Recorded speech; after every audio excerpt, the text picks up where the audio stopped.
mga bata pa kayang nagpapahalaga sa nakaraan, sa kalayaan, o sadyang ang mga bakas ng paghihirap para sa kalayaan ay tuluyan nang nakalimutan? Kalaban ng demokrasya ang diktadurya. Sabi nila, kabataan daw ang pag-asa ng bayan.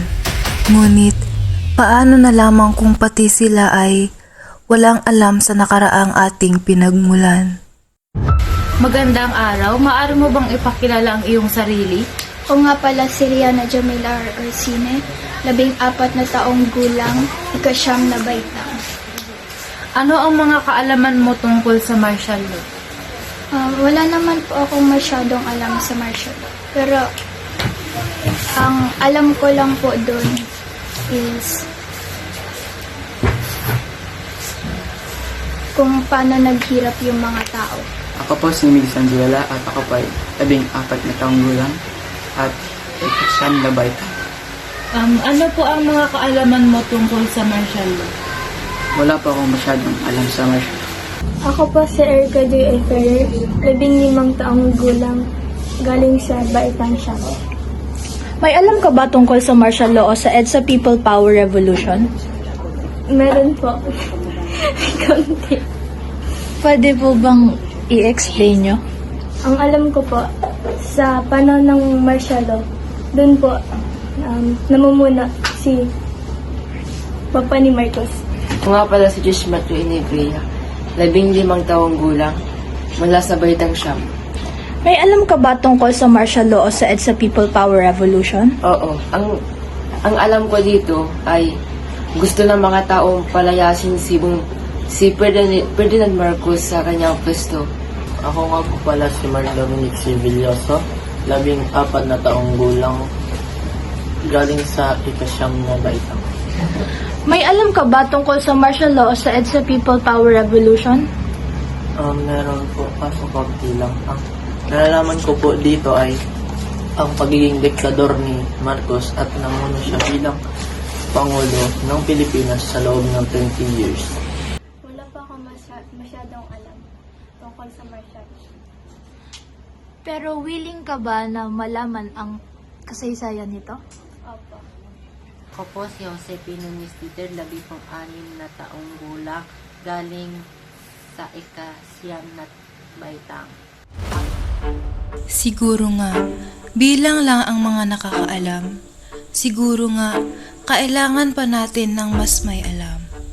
Ako si Jose Ampuan Labios. Ilang taon ka po? 73. Corazon Ibana. Corazon Ibana. Corazon Iban, ilang taon na po? Sa Napindir ba ako mahilig?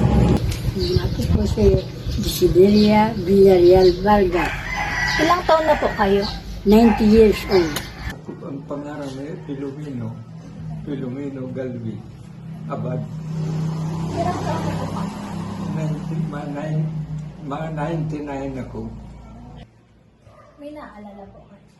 1997 nagmartial law noong panahon ni Marcos. Yun.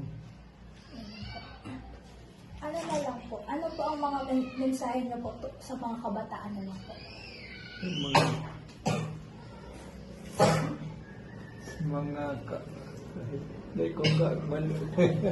Tapos, bawal kang magparataram-taram.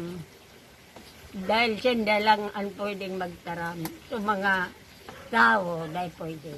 Ang mensahe lang sa mga kabataan, habang kayo pinag-aaral ng inyong mga magulang, tangkilikin nyo dahil walang ibang pamana sa iyo ang mga magulang mo ang pinag-aralan. May mga nakausap kaming hindi na maalala ang mga nangyari sa panahon ng EDSA People Power Revolution. Ngunit may naikwento patungkol sa pananakop ng mga Hapon. Lingo-lingo na ko kung pirang taon na ko katungkol. O panahonan po Ni Marcos po. Martial law po. Kalimutan na yan. Sa huling pagkakataon, nag-iwan ng mensahe ang mga veteranong aming nakausap. para sa mga tulad naming kabataan.